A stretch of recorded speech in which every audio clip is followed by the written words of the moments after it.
Welcome, listeners, to another episode of Listen, Learn, and Love, hosted by Richard Osler. My guests on today's podcast are two women that have started a podcast. It's been going for a while, have a great Instagram account, are putting together an event, and I wanted them to be on the podcast so you connect with their podcast, their Instagram account, and their voice. They're just terrific women doing wonderful things in our community of bridge builders. So I'm welcoming to the podcast. I've written down your last names. Where did your last names go? Oh, here you are. I was going to just introduce you by your first names. That would have been terrible. That works. Ashlie Sanders and Emilie Call. Welcome to the podcast, Ashlie Sanders and Emilie Call. Thank you. Thank you so much. Us. Yeah, we're so grateful to be here. And it's a great opportunity to connect with your listeners. We followed you and your podcast for quite a while. And we think what you're doing is so important. And you're really giving voice to people that are so valuable within our community that may not otherwise have that voice. So we just are extremely impressed and super grateful. So thank you so much for what you're doing. Thank you, Emilie. Let me just introduce these women just a little bit more, and then I'm going to hand it over to them. They grew up in South Jordan. They're sisters. I don't know if I mentioned that. Ashlie,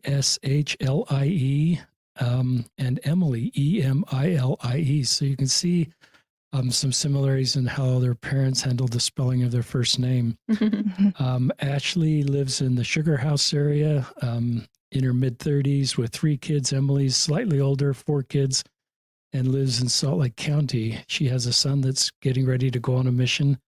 We're going to talk about a podcast they're doing called That's Church. And they're going to give the backstory of that. We're going to link to that in the show notes. They're going to give kind of an behind the scenes look of that podcast, what they're trying to accomplish, some of the guests they've had. They're going to talk, it's National Women's Day, as you may know, on March 8th. And they're having an event at the Compass Gallery in Provo. They're going to talk about that, who is speaking, who's invited. And I love what you're doing there. I believe that, if I've got this right, it's Emilie's, is it Ashley's or Emilie's account we're going to talk about, the Nuanced Mormon? That's my account. Yeah. So that was my original account. And now Emilie mostly runs the That's Church account. So we have a lot of fun doing those. So we'll talk a little bit about that. Our prayer is this will just help you. You know, if you're working to build bridges within our faith community or between our faith community and other faith communities, the things these two women share will help you. You'll be able to do that better and find community and just get insights in how the gospel of Jesus Christ helps all of us better love and support and understand each other. And I'm grateful for these brave women that have started a podcast. It takes a lot of courage to do that. They're past the stage of, is this going to work or not? Because it's really working. And I can see that, you know, there's a lot of people following their podcasts and listening to their episodes. They have great guests. So I will turn it over to Ashlie and Emilie to share their story. Thank you so much. That was a great introduction. And yes, just a bit older, 9 years. That's a bit. So I'm Emilie, and I'm 9 years older than Ashlie. We won't call out that number, but so growing up, we were close, but I was her babysitter and she was the little kid I babysat.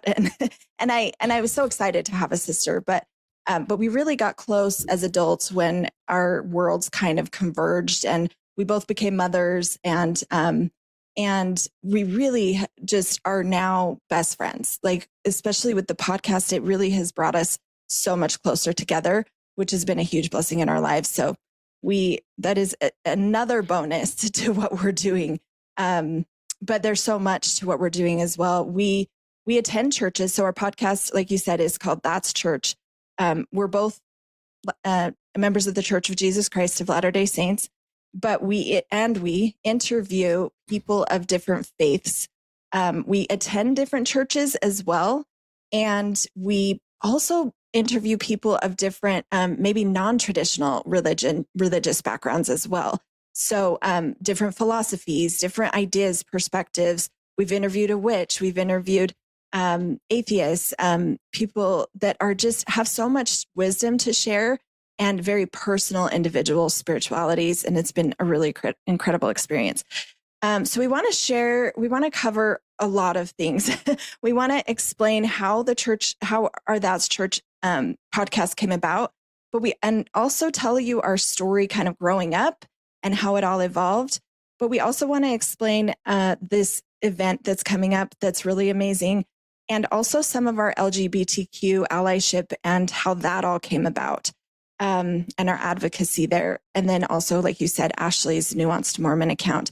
But I first want to just delve into the event really quickly because I don't want anyone to miss that.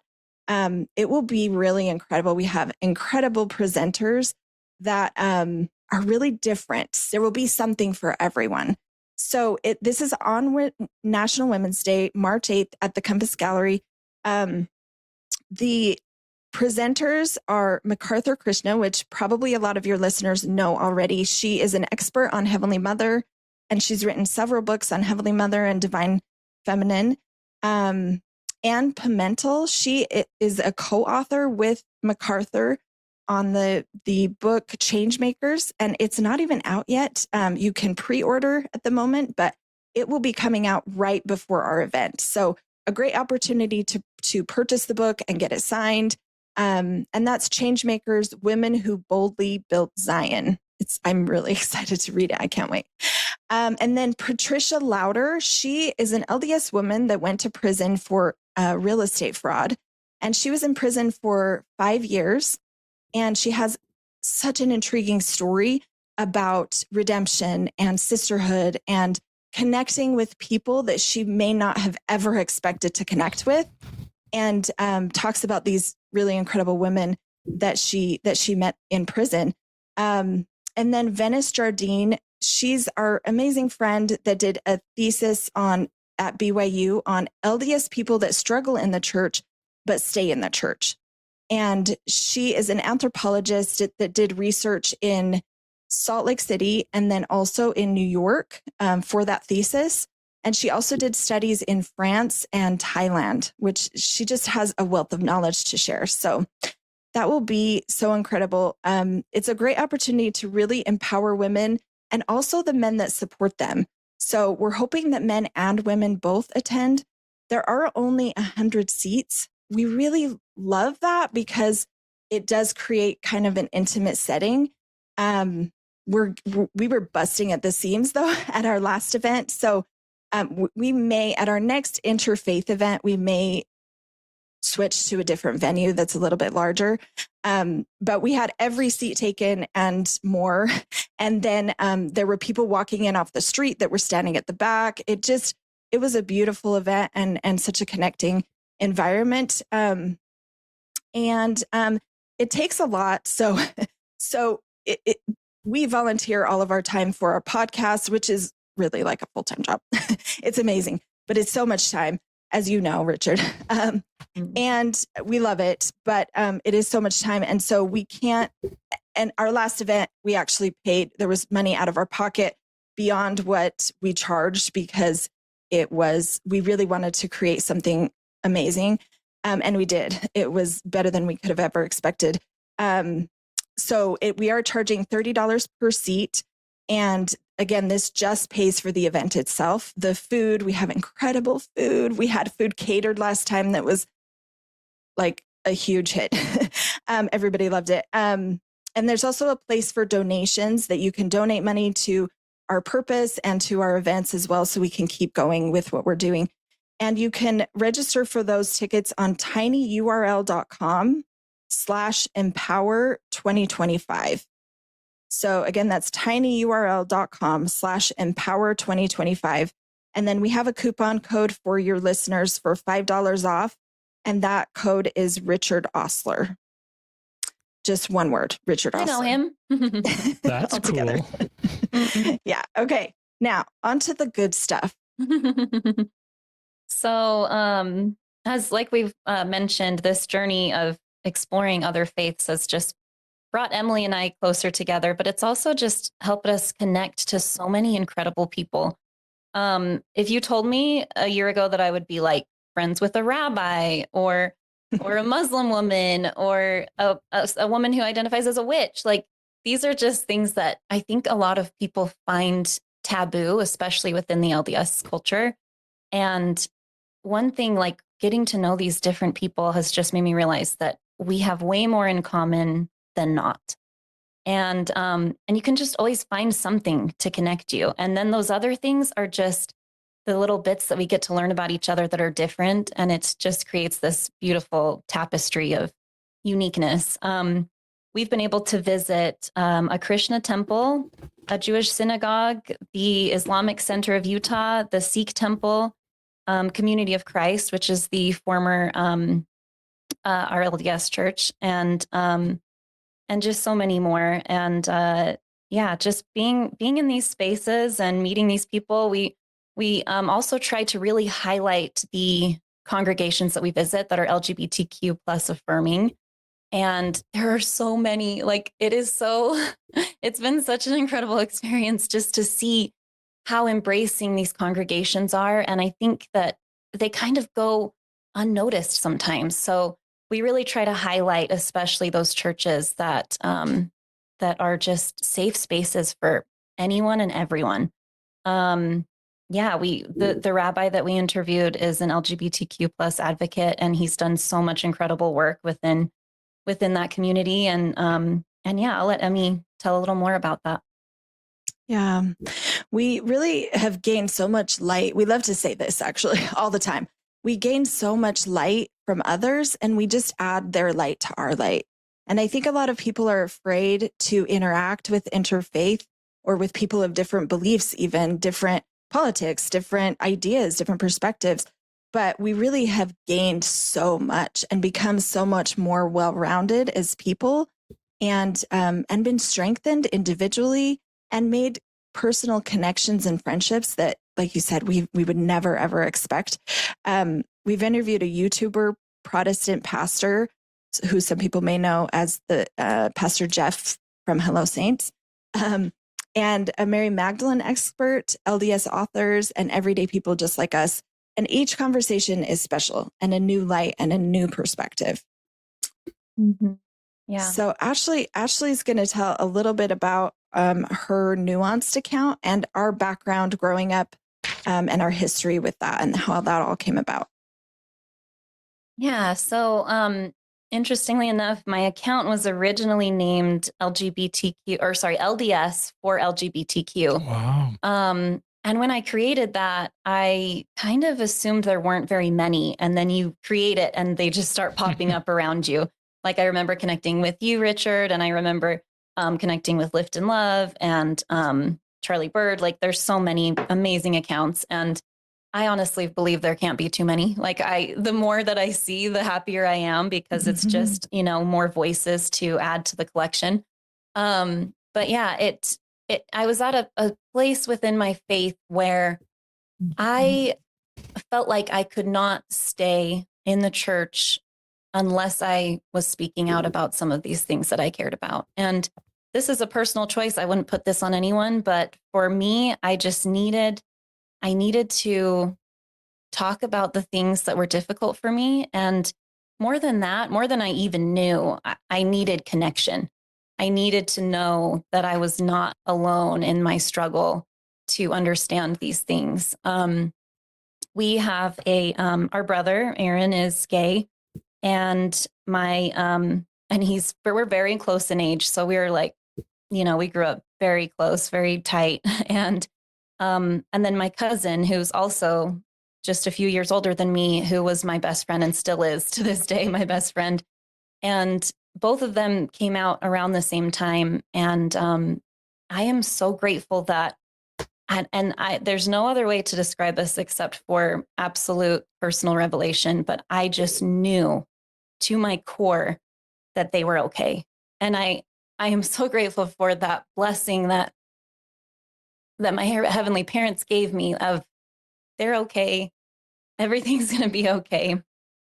And I just remember having a conversation with my cousin where he said, do you think I'm going to go to hell? And I just laughed. I was like, absolutely not. Like, you are the most incredible person I know.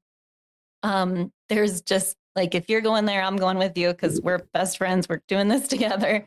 And so, yeah, I was grateful to have that knowledge, but it also didn't fully stop the hurt that I was feeling. And so creating my account and connecting with others, I just started to be lifted. Like I didn't know how much of a selfish need it was. I thought I was kind of doing something for others, but it was actually pretty selfish. I needed strength from others. And then I, started caring about other topics within the church. And so I changed my account to the Nuanced Mormon because I felt like I could cover a more broad range of topics. And yeah, it's kind of blossomed into something that was unexpected. And it actually has led me, because of the different connections I've made on there.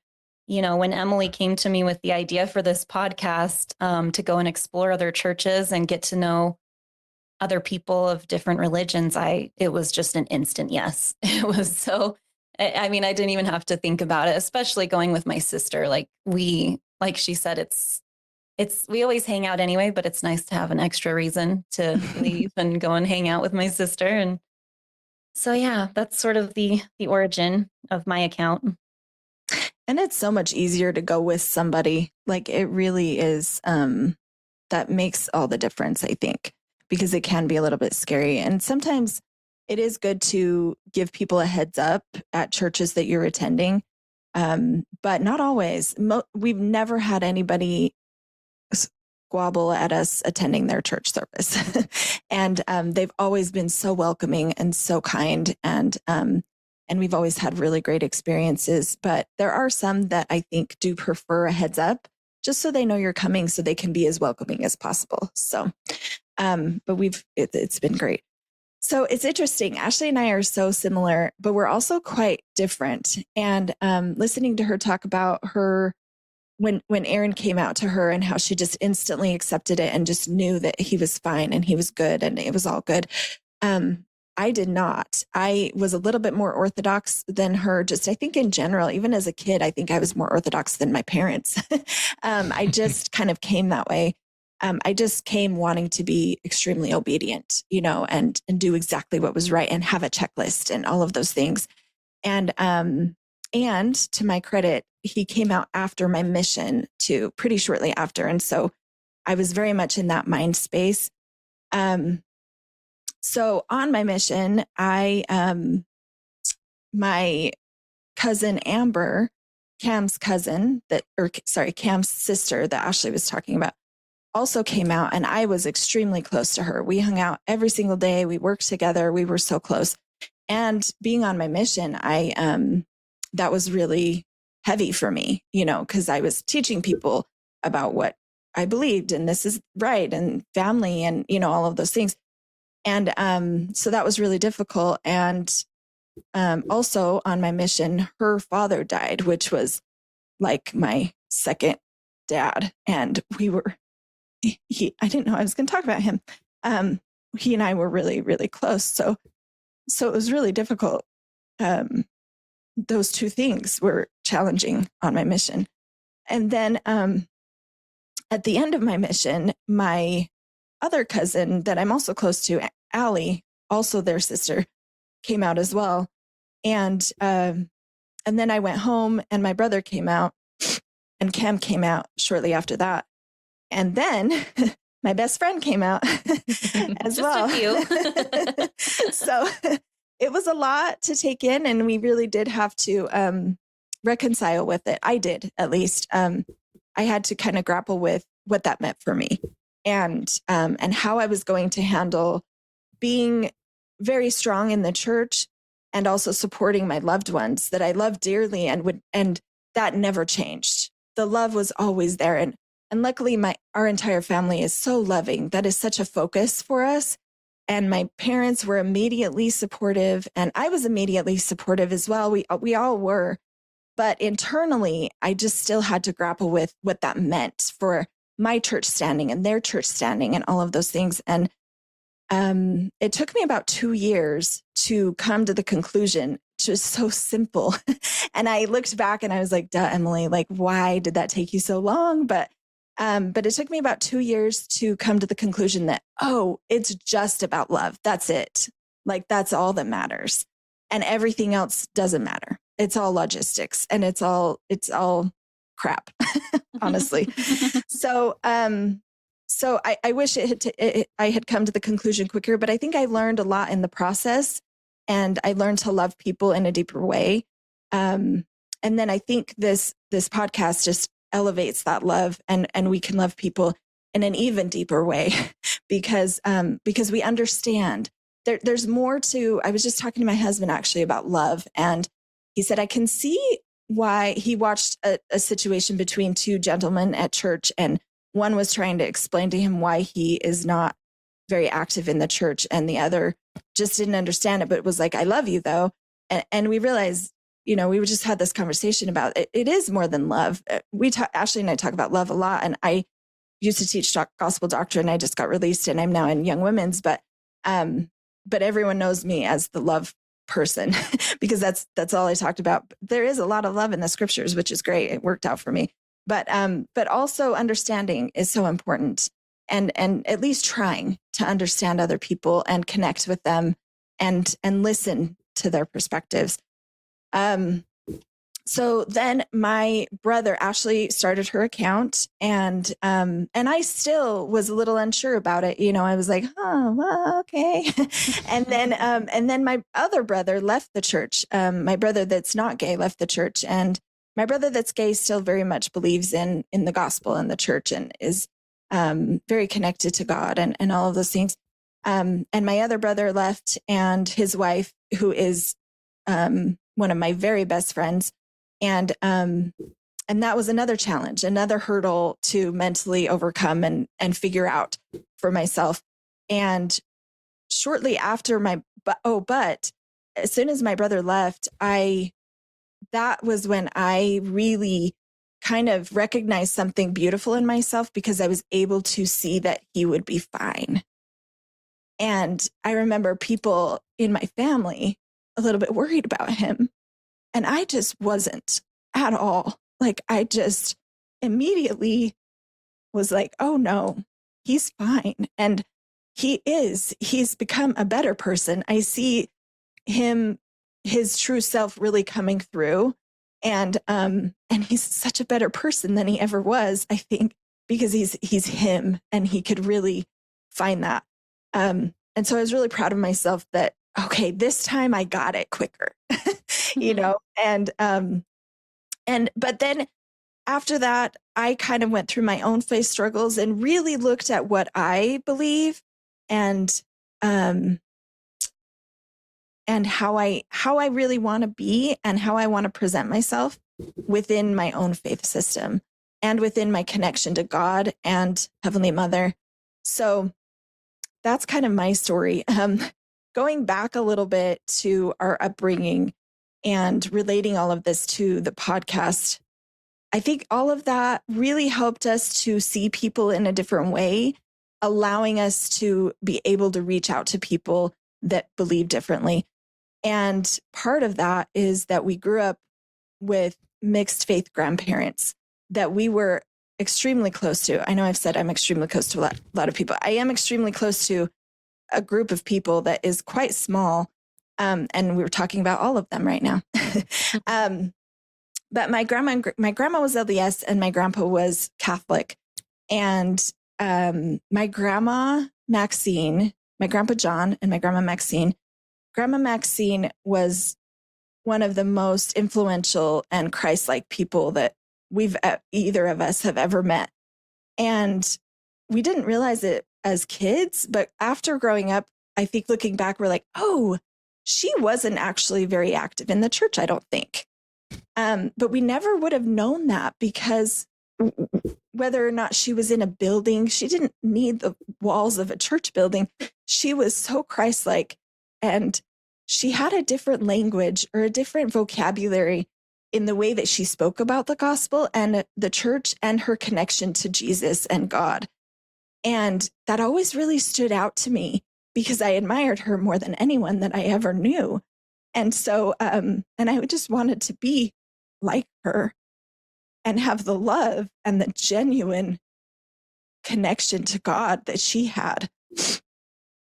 we love to say that Grandma Marilyn, I also have a Grandma Marilyn, Grandma Maxine always said there is good in all religions. So she saw outside of her little world, and her community. And my parents all went to church. They went to church or my mom and her siblings all went to church with neighbors and by themselves sometimes, and sometimes with grandma.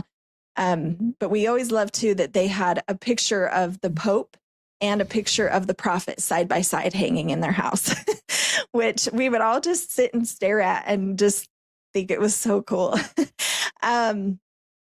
So then kind of going forward a little bit, even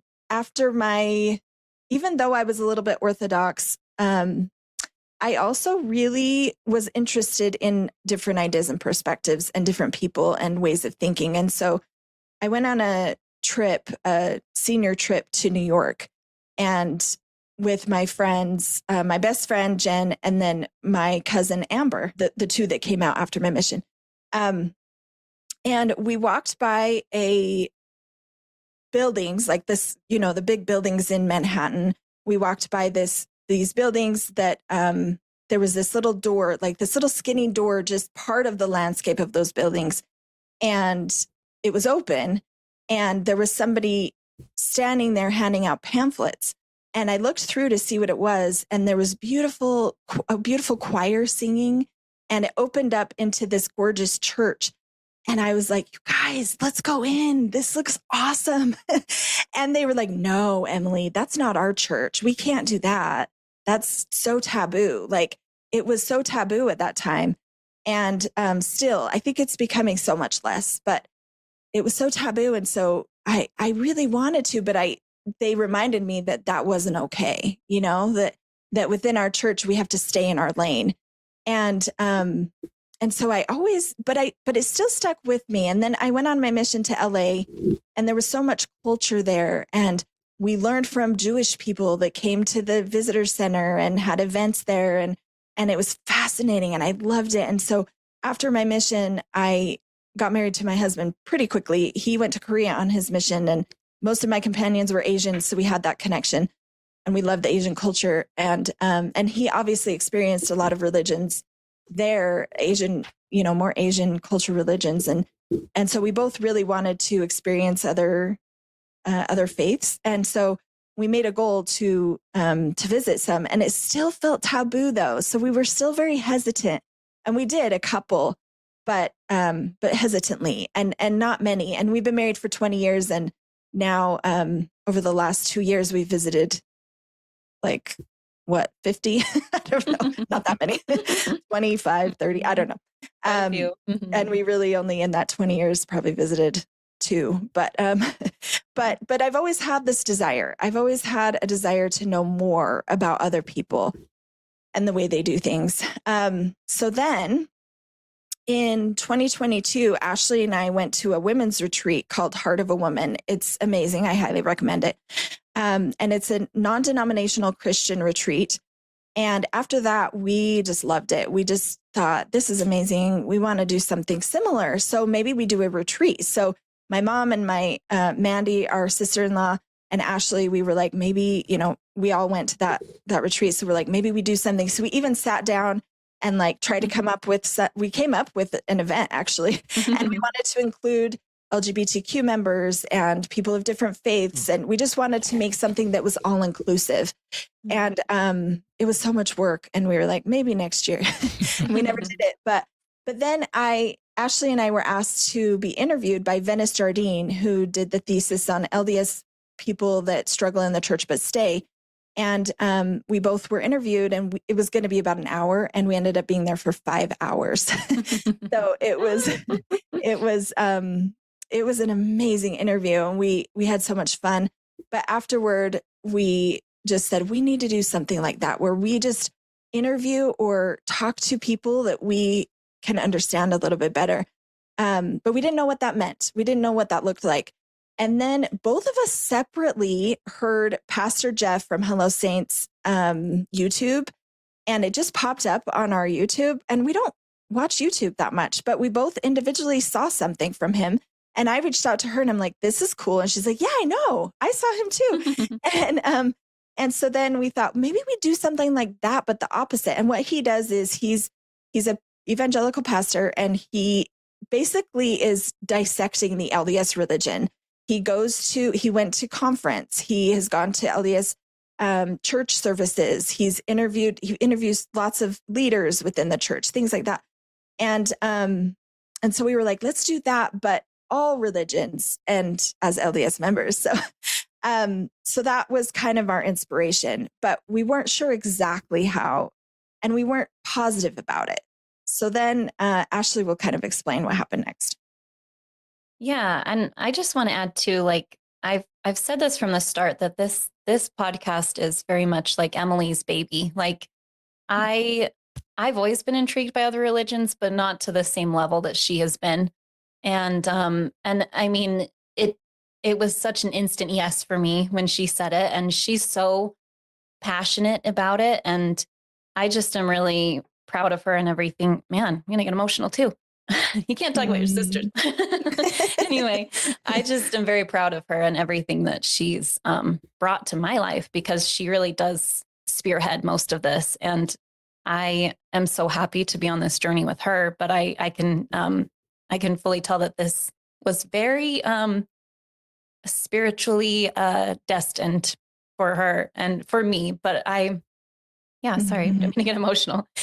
This actually goes well with how this trip went. One time while we were discussing starting this podcast, we actually ended up going on a trip to San Diego with some girlfriends, and we were like, well, we want to start this podcast. Why don't we go and visit a church here in San Diego while we're here? And our friends were not interested. That's fine. So Emmy and I, you go, we'll go shopping. We'll go to the beach. You guys go to church. Yeah, that's right. So Emilie and I ended up visiting this gorgeous Spanish mission in San Diego. And it was so, I don't know if I've been to a church that's more beautiful. It had a courtyard with gorgeous palm trees, palm plants, and just the warm terracotta tiles. It was the most beautiful mix of humble and natural. And I think something that I've loved just on our whole experience of visiting other churches is just to see the different ways that people celebrate their religion and their coming together, and the way that manifests within, gorgeous stained glass windows. And there's just so much art and beauty behind it all. But anyway, we were walking through this chapel, and it ended up being empty. It was just Emmy and I kind of joke because she went to the front of the chapel and I went to the back, kind of towards the confession box. And and then at some point we sort of meandered to the middle and met each other in the middle of this chapel. And we looked up and we were both in tears. And it's just one of those sister moments where we just knew, like, okay, this is definitely what we are supposed to do right now. Like it really did just solidify our passion and desire to create this account or this podcast. And as Emmy mentioned, we really lucked out on our first season. We weren't even planning on having as many religious leaders as we did, but it kind of ended up being mostly religious leaders. We had an imam, we had the Jewish rabbi, and so many more, some amazing female pastors. So with season 2, we thought, let's do a little bit more of a spirituality and like member focused season, where we're hearing from the members, and also like Emmy mentioned, some more non-traditional spiritualities. And so it was fascinating. We ended up talking to one of my best friends who's an atheist.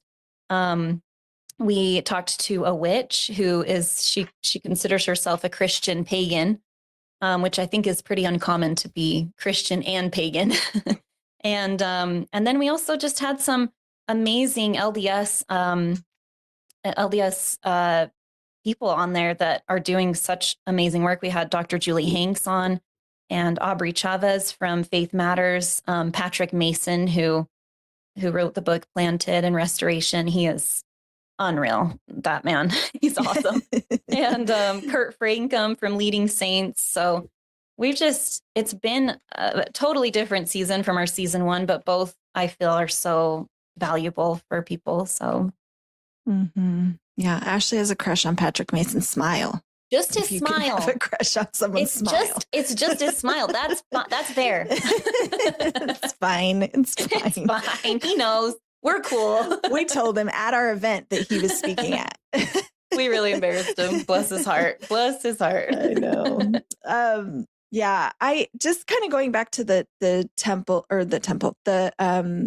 Spanish mission that Ashlie mentioned. That really was such a like spiritual moment and such a beautiful thing that happened. And we honestly didn't know that we would work so well together in this capacity, I think, until actually that moment. And, but we do, and I wouldn't want to do this with anybody else. It really, I think we speak to people and connect with people in a very similar way. And we also have a really great chemistry as sisters. And so I just don't think anybody else would bring that same thing. And we're so comfortable with each other doing events and things. We just are extra confident when we're together and visiting all of these churches and things like that. It just works. It's really an awesome thing to have with your sister. I highly recommend it. Okay. So we also have some really funny experiences that I think will be fun to share. So yeah, we've definitely, as spiritual and impactful as it's been visiting other churches, there's definitely been a few mishaps, which, I mean, anyone who knows Emmy and I knows that we can have embarrassing moments just daily. Oh, yes. So there's been a few. For instance, at a Catholic church where they formed 2 separate lines to be blessed, Emilie decided to get in the first line and then also get in the second line and get double blessed. And the man she was with said, "Did she just get double blessed?" He's like, "I've never seen that before."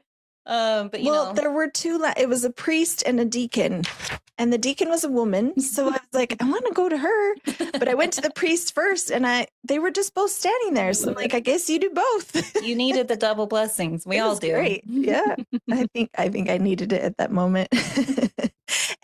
And I sorry, going back one more time to what Ashlie was saying about me kind of being the voice of this, or it kind of being my baby.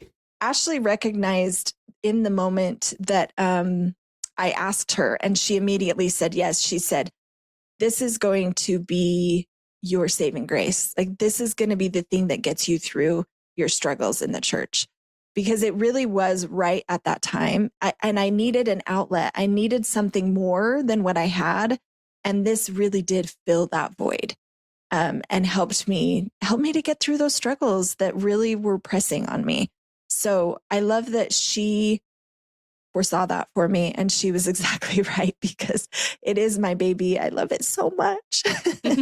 and it's added so much to my life. So thank you, Ashlie. Okay, going back to funny. Sorry to interrupt the funny, but I had to say that real quick. So sweet. Before I forgot it.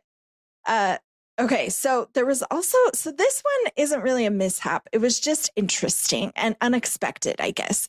So we went to a Krishna temple. It's in Spanish Fork. It's awesome. We highly recommend going. Especially, it's where they do the color run, or not the color run, the color festival. So, because I think people do know about that, the color festival. It's a gorgeous building. It's awesome. Yeah, we love it. And there's also there's another Krishna temple in Holiday that's not very well known. It's smaller, and I've attended with my husband, and it's different. So it's worth going to both, actually. But anyway, so we were at the service, and it was amazing. And they have great music, very different music that's really great, and like chanting, and it's really cool. And then afterwards, they feed you this incredible food. We highly recommend the mango drink. We don't even know what is in that, but we may have gotten like 5 different cups, and they just kept pouring. We just kept hoping that they didn't notice it was us again. But so good. So we're sitting there eating with all of these people that are so different than us, and so beautiful. And suddenly this little parrot comes walking across table and starts eating off of my plate. And it's an African gray and super smart. And I was just like, okay, I guess. Nobody acted like that was out of the ordinary. So we didn't either. We're like, this is normal. Yeah. And they have all vegetarian. It's all vegetarian. So it was fine for the bird to eat. And luckily we love birds, actually. I have had parrots myself growing up and as an adult. And so we loved it. It was a great experience, but just unexpected and different than something you might expect at a church. Yeah, that was really cool. My kids loved visiting that church because they also have like a petting zoo. Basically, they have llamas and different peacocks, and it's just a beautiful place in general. So another mishap. This isn't really a mishap either. It's just kind of funny. But at a Lutheran church that we visited, they have two different cups. So they'll have the cup during communion. They'll have grape juice for kids and Mormons, and then the cup of wine, and Muslims and some true. Hindus. That's true. There are many religions that don't drink. But yeah, I might have not used the grape juice. That's all. End of story. Unintentionally. My sweet Mormon sister. It's just a dip. It's just a dip. Yeah, it's fine. But yeah. Fine.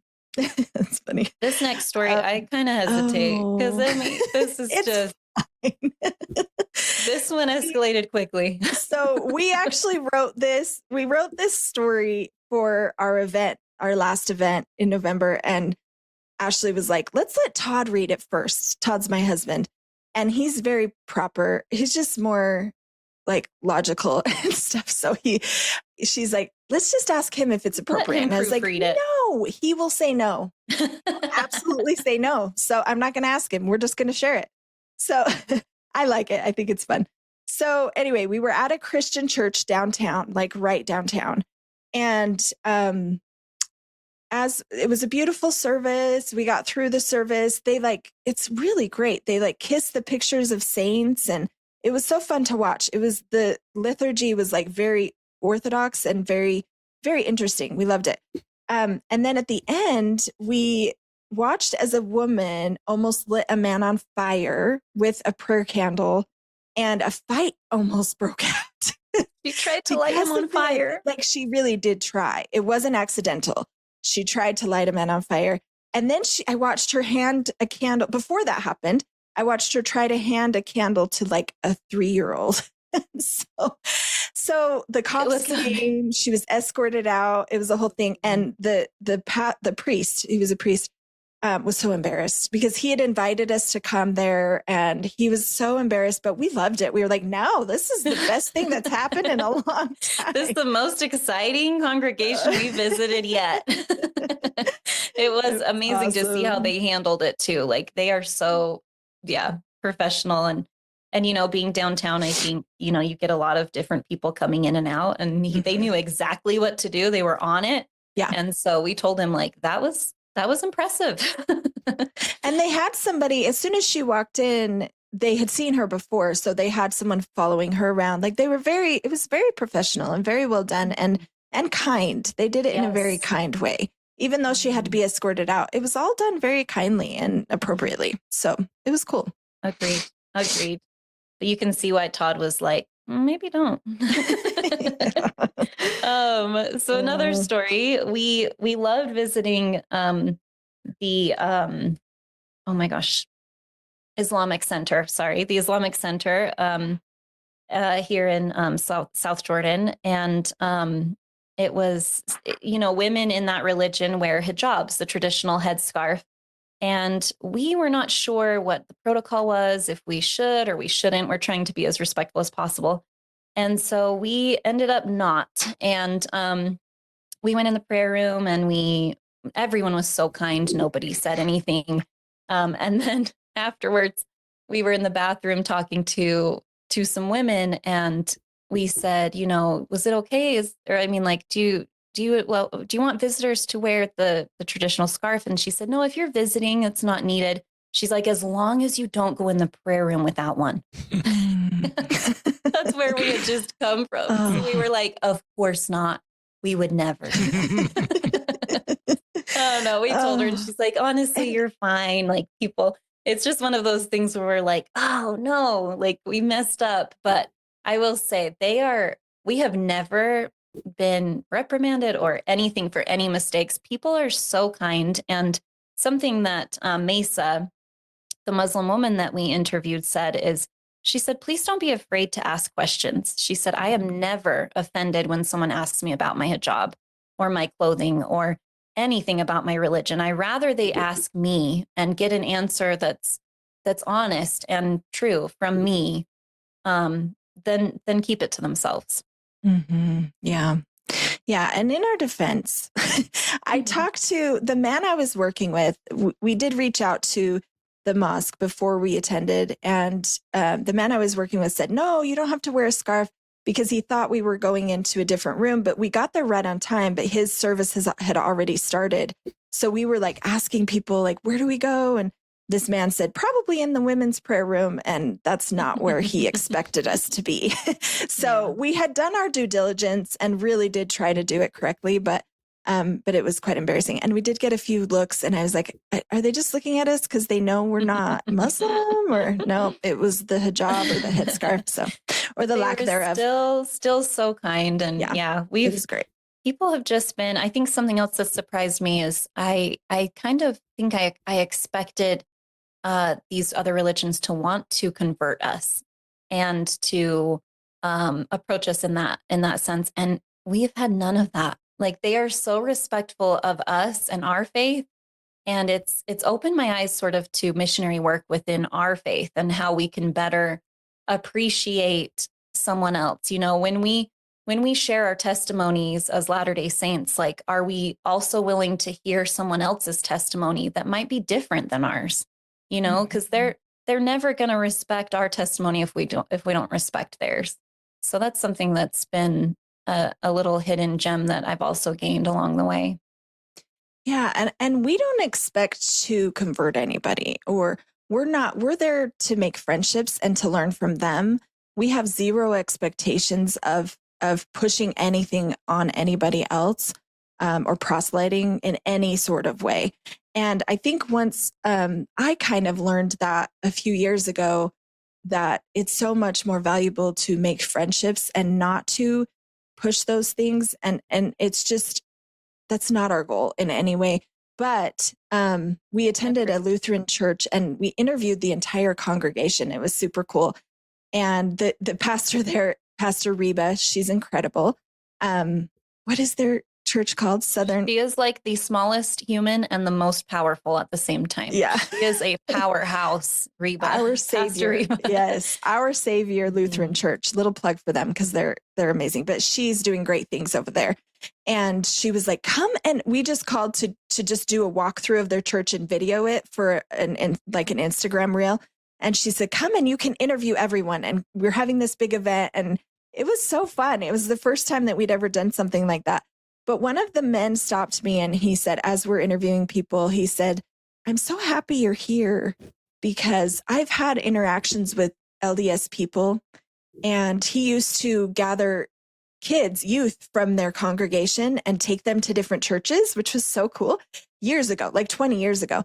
And he said, we went to an LDS church and I just didn't have the best experience.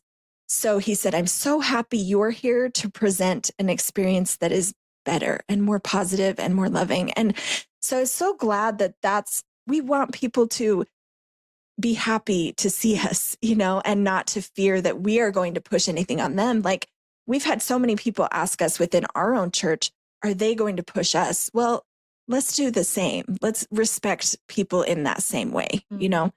And I know it can be kind of scary. It is better going with somebody, especially the first few times that you attend another church.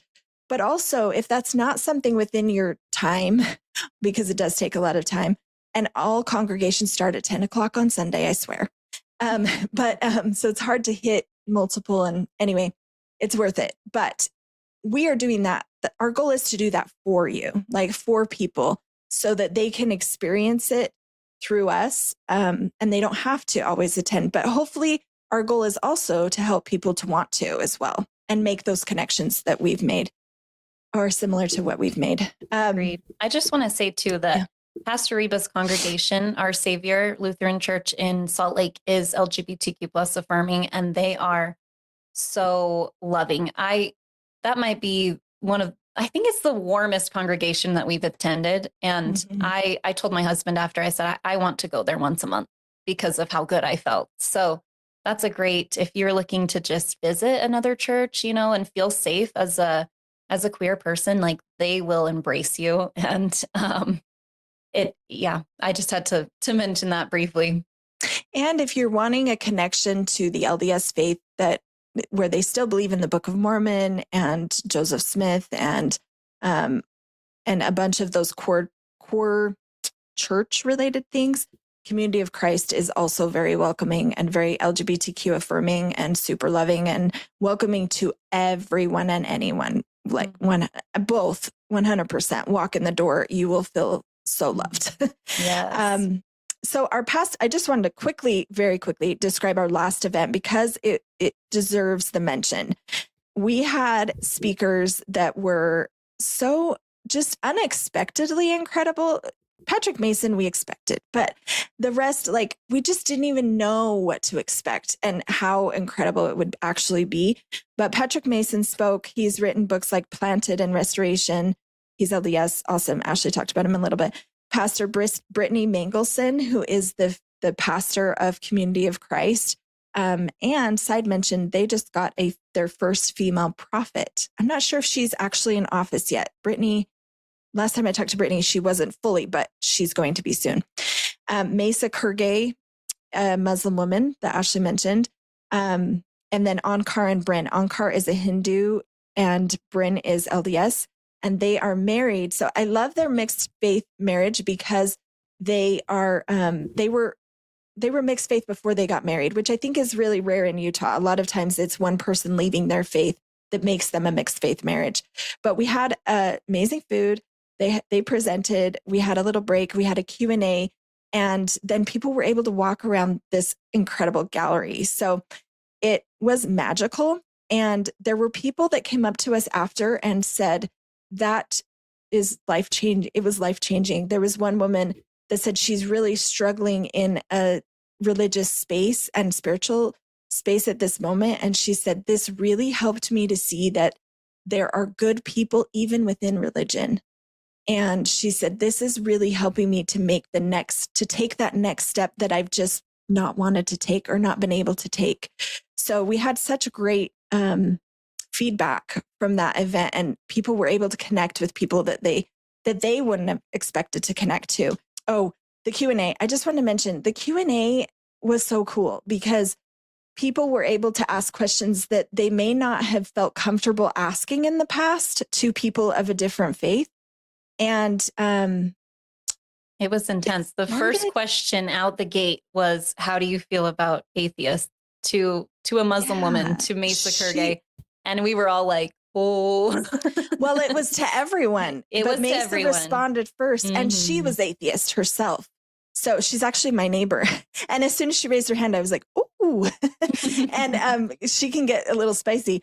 But she's atheist. Yeah. And she said, what do you think? And Mesa very kindly said, what did she say, Ash? I don't think you're going to heaven. I think it's all about God. She said, it's all about God. And this is my belief system. Like, she's very strong in her beliefs. But she also said, I don't have all the answers. And I know God loves us all.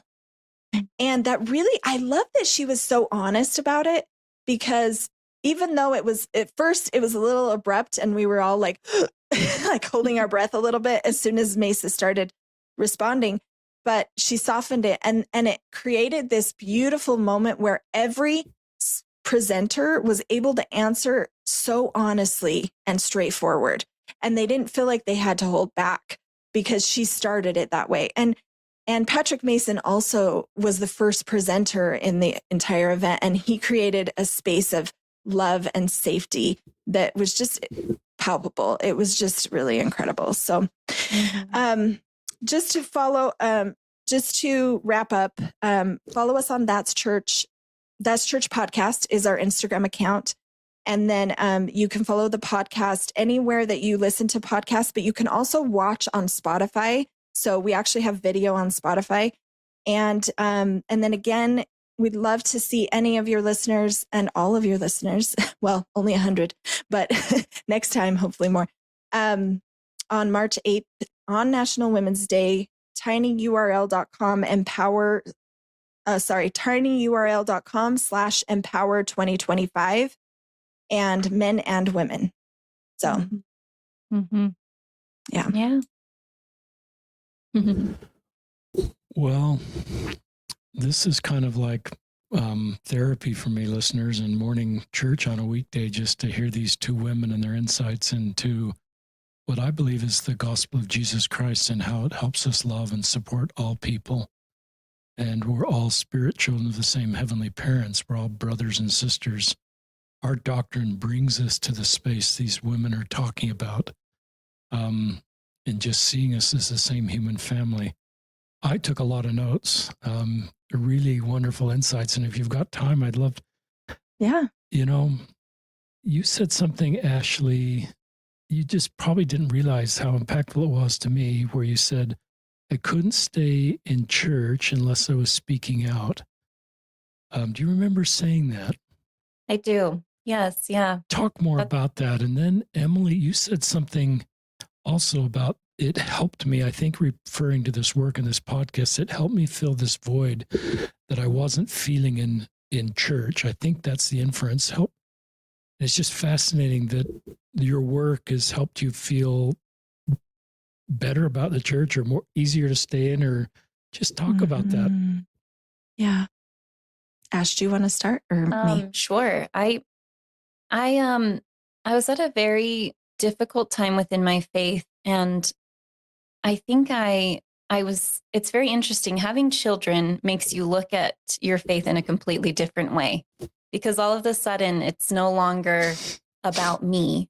I think I heard a quote sometime years ago where they said, when you become a parent, you're no longer the picture, you become the frame. And so I'm thinking of my kids and what they're going to learn within this religion. And I will say, and I say this all the time on our podcast, and my mom's probably got a big head at this point, but I'm so grateful for my parents, both of them, but especially our mom, for being such an example of a strong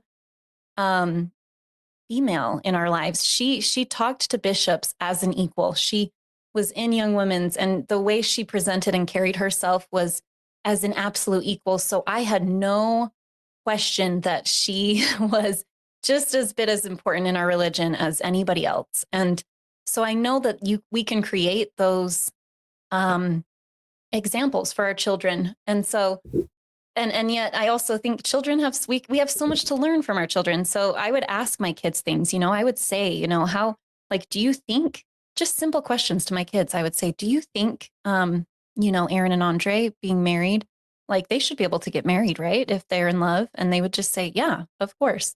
It's so simple. Everything is so simple and so coming from a place of love within children. And so anyway, long story short, I think that creating my account, I just needed to talk about these things more openly. And it really was, it just created something that was so healing for me. I needed to let people know that you can be in your religion and be completely and authentically yourself. A mantra that I live by is that I don't sacrifice my inner peace for anything, nothing. And it's a practice there. I'm not always the best at it, but I really try to remind myself that as the church has given me so much, my family, my friends, so many beautiful things. But at the end of the day, my connection to my heavenly parents is at the very top of the list. And all of the rest of the stuff is just bonuses. And so I really hope to help people see that. That's what I want my Nuanced Mormon account to do, is just to let people know that you have a unique and individual spirituality that is, honestly, it's a completely different religion to the person you're sitting next to in the congregation that you're in. It's so unique. So yeah. Mm. Yeah. And that's a big question. I was really struggling. I think I didn't know how much I was struggling. I thought I was through it. Honestly, when we started the podcast, and then I didn't really know how much I was struggling until we started it. And, there were times that I would go to church and just have to turn off and delve into my phone because there were things that were frustrating to me, or, that were things that I had already been grappling with. And then somebody would remind me of it. And, we actually had just switched or merged with a different ward. And a bunch of our amazing friends left the ward as well. And we've been in Midvale for 15 years, and we stayed because of the ward. We actually added on to our house because we looked at lots of different, I'm a realtor actually. And so it was easy. And we looked at tons of different houses, and nothing fit. And we were like, we're just not supposed to leave Midvale, and especially our ward, and our stake. Like, we just loved it so much and felt so accepted, and we could be ourselves, just fully. And then, so we added on to our house, and then the ward changed, and we were like, oh my gosh. And so, and that was also right when we were starting to kind of have some faith struggles, and we didn't have that support that we had in the other ward quite the same way. And so that was a struggle. And then I think throughout this process, it's been really helpful in my deconstruction of who God is.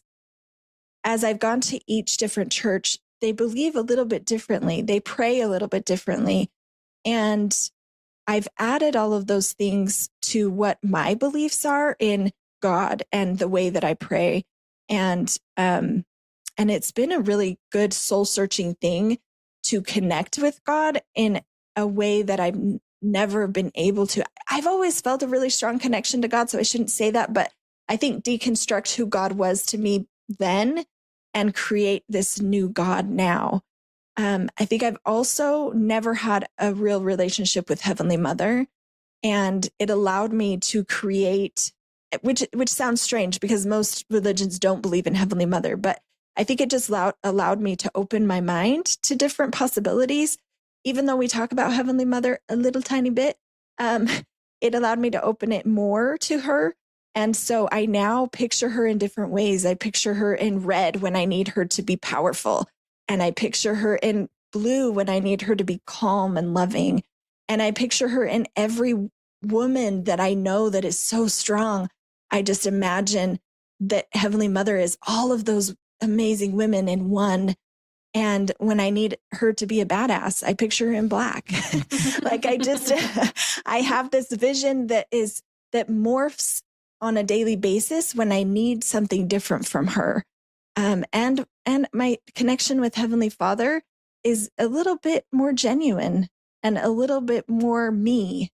And I feel like he knows me and understands me, even if I don't check all the boxes. It's just really insightful. And, I think about what we can do. There's a lot of people that are struggling in the church and they want to find a way to stay. There's a group that wants to find a way to leave, but most that I interact with listeners are trying to find a way to stay. And it's just interesting that this work you're doing that's outside of an LDS Tools calling, that's what I sometimes call it, because it doesn't say this on LDS Tools that you're the co-hosts and founders of your work. It's really interesting that it's helped you. And I wrote down the word as you were describing safe place, that I wish we had more of a safe place for you two and others, bright, thoughtful minds, to do the work you're doing in sort of where you can be honest and open and transparent. And you described some of the experience you're feeling in other religions that perhaps we don't have a culture where people can be honest and open and transparent and feel not judged if they don't feel the same way about historical issue or current issues. So it's just something I think about after hearing both of you. I want to share just a couple experiences that you brought to mind that sometimes I share on this podcast, but because I think what did happen in my past to help me be a little more thoughtful about LGBTQ people and just people of other faiths. And I share this a little bit, but in 1980, that's 45 years ago, listeners, right before I got to my mission in England, Manchester, our mission president felt the culture was too much us versus the Church of England. And he felt we didn't need to have a bogeyman. We didn't need to have a villain. We could just have a positive message of our restoration. He's kind of a Patrick Mason guy before Patrick Mason was Patrick Mason. He just didn't feel we needed a castle. We could lower the drawbridge and we could still talk about our beautiful restored doctrine. So he had an all-mission conference in a Church of England. This happened right before I got there. And the vicar spoke and he spoke, and no one joined the Catholic Church, but he humanized the Church of England for us and the people in that. And it completely changed me in a way that I didn't realize at the time. Now, that happened right before I got there, so I'm getting this secondhand, but our baptism soared, our peace with other people soared, our fear of other people lessened. And I wrote down, as you were talking about your experience in all these religions, is perfect love casteth out fear, and the importance of proximity and the work you're doing to help us be proximate to other people that aren't in our normal circle, like a witch and an atheist. And then we see people, I think, the way God sees them. Brene Brown, as you two know, and many of our listeners, I've learned so much from her about proximity, and people are hard to hate close up, move in, and you've done that, and it's just expanded your hearts, and it's expanded the hearts of your listeners. And you didn't sell out our religion to do that. I think you just honored our religion and the gospel things that are core to our religion, love others. So I just think the work you're doing is remarkable. Just as an aside, listeners, our mission president is our Ellison Katie Ivory. You may recognize that name, even though it's 45 years ago. They're still alive. They were only 40 when they were our mission leaders. And so to be in my 60s and we're having our last mission reunion, if any of our missionaries are listening, go to ivorymissionreunion.com. We're having our last mission reunion, and it's just crazy to be in my early 60s now, almost mid-60s, and we're still doing mission reunions. But I'm so grateful. And one of the things that happened at our last mission reunion is it happened maybe 10 or 12 years ago, as I was trying to find the missionaries, and I found Elder Van Pletzen. And I realized he was an Episcopal priest in a same-sex marriage. And I asked President Ivory, because it was the first time we were on Facebook trying to find missionaries, because there was obviously no Facebook in 1980. So I asked President Ivory, I said, I just found Elder Van Pletzen, and he's fine with me sharing his name. And I said, he's gay and married to a man and is a priest in another faith. Should we invite him? And he said, absolutely. And he and his husband walked in, and President Sister Ivory were just so kind to them. We sat with them at the same table. He just wanted everybody to feel welcome. And he modeled that for me, in Manchester, England, 45 years ago. And again, and it's just, I recognize, their role of just terrific people to do wonderful work, and I'm so grateful for them. Then you made me think of another experience that I've never shared here. My wife, got me to go to Israel on a Michael Wilcox tour. I wish I could remember how many years ago. It was maybe 15 or 20 years ago. And I learned, he's an LDS Institute teacher and just a terrific theologian. And our guide in Israel is, you have to have a guide, and they're local Jewish people that are a guide. And I remember 15 or 20 years ago concluding that guide would be a lot happier if she were LDS and I should convert her. And it never happened. But I saw her as kind of maybe not fully like what she could do if she were LDS. And Michael Wilcox never tried to convert her, as far as I could tell. It may have been illegal, but he just was kind to her. And then my wife and I went back to Israel about 2 years ago.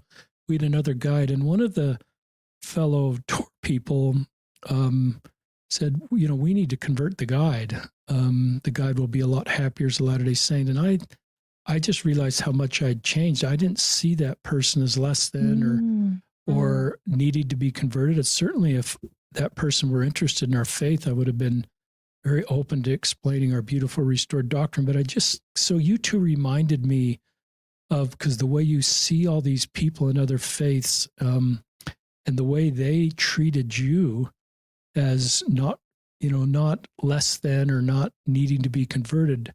I think there are people who will join our church, but I often think it's just because they feel our love and they see us living, they see us living the gospel, and not in a transactional way that we're trying to convert everybody, just because we love people without agenda. So I just love, you brought back some wonderful memories of just, grateful people in my life that have helped me. I love, Emilie, you being so honest about your journey with LGBTQ, and that it took a couple years, and then you just kind of got to, it's just about love. And, Ashlie, your journey was a little different. And I love that you have different journeys on that road. And both journeys are valid and needed and just honest. I just appreciate your honesty. And I love you mentioning all these people by name that you love. You've mentioned them, and I love that you've given them a name and humanized them by talking about their stories. I think some of them are Aaron, Cam, Amber, Allie, Ashlie maybe is one. And so I hope I got some of them right. Yeah, you got it. But if you're listening, I just love the way these women talk about you so positively and just love you and just leave any judgment at the feet of our Savior. Our job is to love. His job is to save. And when we get to that point, we haven't sold out our doctrine. We haven't sold anything out. I think we're honoring our doctrine to love people and leave all judgment at the feet of our Savior. So it's just moved by both of those segments you talking about. Then I love obviously the picture of the Pope and the prophet. And, Michael Wilcox, my wife, back to Michael Wilcox, I'll share one more story, listeners. And I've shared this in the past, where my wife would teach our kids the compass. The compass, listeners, is a 2-foot compass. The old compass we used to draw circles with in school. I don't know if that's aging me more, but you have a compass with a fixed foot, and a compass, the other foot goes way out. And he talked about some Latter-day Saints want to keep that second foot right next to their first foot, and they're just more comfortable, not stepping sort of out of. And he talks about people like you two that have kept that fixed foot, in our faith, but have extended that other foot out as far as that compass can go. And you've just seen beauty. And I think it enhances your life as a Latter-day Saint to see the beauty of the human family on so many different perspectives. And to me, that's just, it's hard to do that in our congregation. And sometimes we get in the us versus them, and we get into the little bit of we're under attack mentality. And I just don't think that is healthy as much as, the work you're doing. And you're not just doing it theoretically, you're doing it with just, your actual experiences. Then I think about your kids. And I thought about a woman, sometimes when I'm visiting a son in New York, who's not going to church right now. I'll go to church in New York, because going into church in New York is usually a really positive experience for me. And I went to and I love my son. We honor his journey. He's just a terrific young man. But the concluding speaker was a woman, went to a married ward, and I liked that she was the concluding speaker. She's an executive, an ad agency in New York, and they went there as a young couple to be married, not to be married, but just to start out their marriage, like lots of, I think, Utah couples do. And they probably thought they'd stay there for a couple years, but they never left. And, she has a son on a mission. And I thought about your kids when I thought about her kid on a mission growing up in Manhattan, New York. And your kids growing up with you and your husband's vision about other faiths. And I just think some of the paydays of your work is your own kids and their ability to see the human family is the same human family. And you've got a son, Emilie, I think, that's thinking about going on a mission or going on a mission. I just have to think wherever he goes, he will reach people that it would have been harder to reach without your examples in their lives of just the work you're doing. It has to impact your kids in a positive way. And I have to think there's tremendous paydays down the road. And I think about the faith you might be building in your kids. It's more than a brittle faith. It's maybe the faith my mission president built in me with that experience of walking. I did do this. It's just, I keep saying I did it, but I didn't. It was just after I got there. But actually walking into a famous Church of England and feeling the Spirit there, and how that may have built a less brittle, more robust faith to see the good in other religions, and also to be able to see the good in my religion. So anyway, I've rambled for like 8 minutes on just the things that I wrote down that really impacted me. And the work you're doing is just awesome. And you too give me so much hope for the future of the world, the future of the church. But you've got 7 kids between you, and the impact for good they're going to have on their journeys, and the culture you've created in your families. Your kids going to be safe opening up to you about what's going on in their life. It's not always perfect, and we're not perfect parents, but I bet they get the feeling, since you're so kind to other people and other faiths, that, mom and dad can handle what's going on in my life because I see them being so kind to everybody on the planet. There's boundaries, listeners. If you're in a toxic or in a, an assaultive situation, that's not a word, situation, you've got boundaries. But I think the culture you're creating gives great paydays just for your own kids and their journey and their friends, and your church jobs and your young women's, I think, Emilie. And I love the line you said, people just know I'm the love person. I think that's great. I think that's what Jesus was. He really is. So any thoughts I want to give you now that I've shared my 8 minutes of rambling? Just want to come back to both of you for final thoughts or comments. Yeah, that was beautiful. Thank you so much. Every time you talk about my kids, I cry because you do hope that everything you're doing as a parent is for their good, and I think so. I think it will all be good for them. And they're great kids. So I'm pretty sure it's working. But I just wanted to say too, I didn't finish. You reminded me that you're right. It doesn't take away from our church. It doesn't take away from our own beliefs. And within my struggles before we started doing this, I mentioned that I would sit in the pews and get a little frustrated and have to detach. And I really don't do that anymore. I feel like I'm pretty grounded in who I am, and I know who I am. And I'll sometimes interject a comment that isn't popular. And I feel very confident about it. I feel fine about it because I feel so strengthened by all of the beautiful friends that I've made through other faiths and through my own faith that also have struggles, that I feel supported. And I think some people will say, you only struggle or you only left the church because your family members also left and they influenced you or whatever. But I think actually in our family, it's just that we have these desires or these thoughts or this inner soul that is true.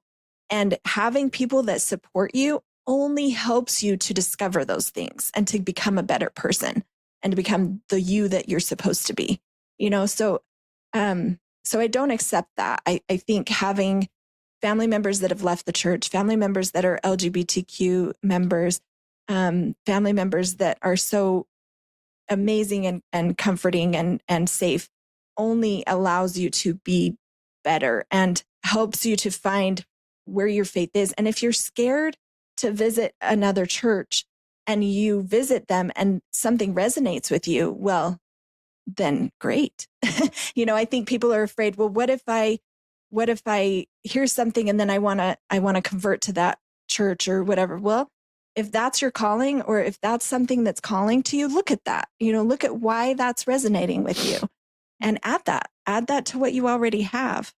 I also failed to mention that during our event for the Women Empowerment event, this is sad to not mention, we have really incredible speakers or incredible women that will be sharing their confidence, that will be sharing why they're confident and how they feel empowered as women, and a little bit about their interfaith or interbelief experiences. And really amazing people like Astrid, from the president of UVU, and Aubrey Chavez, and Jamie White, pastor at First Protestant Church downtown. Is that it? First Protestant? Presbyterian. Yeah. First Presbyterian. Mm-hmm. First Presbyterian Church downtown. And then we have amazing men that will also be sending us videos, and we're putting together of the men that support and help to equalize men and women.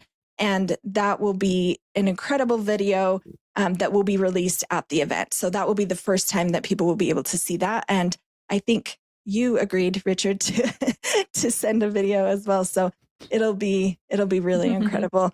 So you won't want to miss that. We just locked him into it. Sure that I didn't miss out on that. And then one other thing that you said, you mentioned callings. And I love that so much.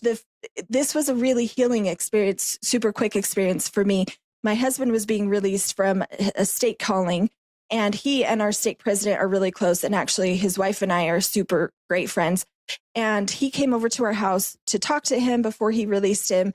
And he turned to me, and I've always wondered what he and his wife think about our podcast. You know, it's a little bit out there and different, and maybe a little taboo still in certain circles. And so he turned to me and he said, Emilie, I love what you're doing.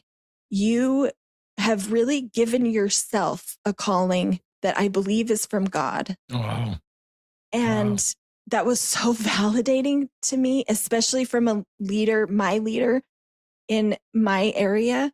And we really do feel like everything that we try to accomplish, or everything that we start, every little thing, like going to the Lutheran church, thinking that we were just going to do a walkthrough of the church, became so much bigger. And we interviewed the entire congregation pretty much.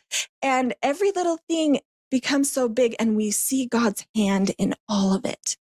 And it's such a beautiful, like, mosaic of all of these beautiful things that become so much bigger than anything that's within us. It's so much bigger than us. It's so much bigger than anything within this world. So we know it's from God, and we know He's there helping us. Completely agree. I'll just mention briefly too that I love what you said, Emmy, about not being afraid to add their light to our light, you know, and you mentioned that, Richard, that, you know, we are not sacrificing any of our beliefs to learn about other people's beliefs. And, you know, when I have prayer beads, and I will rub them at night, or I'll, you know, meditate. And, you know, from the Krishna temple, if I need to say a very quick prayer, like I'm on the freeway and I see someone's headlights are out, I just say, Hare Krishna, Hare Krishna. And I know that is not a prayer that I grew up with, but it's a prayer that means something to a lot of people. And now it means something to me. And it's a very quick way to get a prayer across. And so there's so much beauty that we've gained. And I just want to thank you, Richard, again, for having us here. I think I speak on behalf of Emmy and I both when I say that when we feel the Spirit, we get emotional. And we both got emotional during what you said. And it means so much. I'm so glad that we were able to connect and be on here and just hear some of your story as well, because those are such beautiful moments. So thank you so much for sharing that with us. Yeah. And thank you so much for allowing us a spot on your beautiful platform that you've created, and a beautiful safe space for so many people. Well, thank you, Ashlie and Emilie. It's just been an honor to have you on the show, and personally helps me to listen to you and get your insights and see the work you're doing, and just encourage our listeners to check out your podcast. In the show notes, we'll link to, I'm going to say it out loud, but I'm not sure, tinyurl.com/empower25. Yep. You got it. And I guess you can put in my name, Richard Ostler, and get a discount, but that sounds like a great event. We'll link to that church podcast. So, you know, you can find that pretty easily, I think, but we'll still link to it in the show notes. We'll link to Ashley's Instagram account at _nuance_Mormon.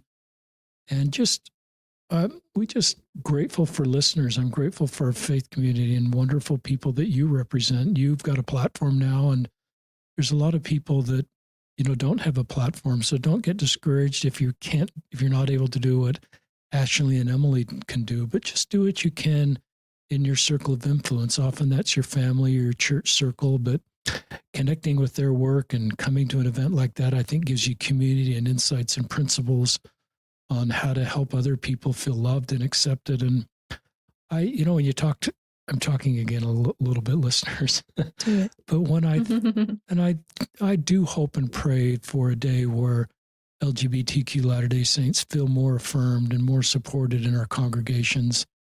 There's so much we can do without a doctrinal change or a policy change, just, to talk positively about LGBTQ people consistently, to call out any gay jokes or any negative comments or any prior teachings, to be aware of what we currently teach, and to just be aware there's no place in our family circle, our school circle, our work circle, or our church circle for negative comments about LGBTQ people. I've done that in the past and thought it was kind of cool and it created community, but I just hope and pray that LGBTQ people don't have anxiety walking into LDS Church wondering if they're going to hear negative things about them. We should see them as our own people, just like you've done in your own family and your own friends, and help them to feel love and support and recognize the complicated road they walk and do what we can in our circle to influence them. So thank you, listeners, for listening. Thank you, Ashlie Sanders and Emilie Call, for being on the podcast and the great work you're doing. And thanks, our listeners, for listening to another episode of Listen, Learn, and Love.